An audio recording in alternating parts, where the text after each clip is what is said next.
अस्सलाम वालेकुम नाज़रीन, मैं हूँ सलवा हसनैन। आप देख रहे हैं सूर्या न्यूज़।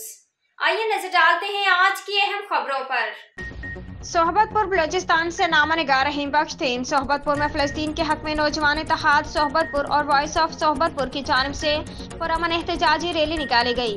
पुरअमन रैली से नौजवान इत्तेहाद सोहबतपुर के चेयरमैन अली मुराद वलेदी, नायब सदर मीर मोहम्मद बख्ती, वॉइस ऑफ सोहबतपुर के चेयरमैन मोहम्मद नकीब खूसा और पीपल्स पार्टी के इंफॉर्मेशन सेक्रेटरी यार मोहम्मद गोला व दीगर ने खिताब करते कहा है कि इसराइल फ़लस्तीनी मुसलमानों पर इंतहाई जुल्म कर रहा है। आम शहरी आबादियों को निशाना बनाकर निहत्ते फ़लस्तीनी को शहीद कर रहा है।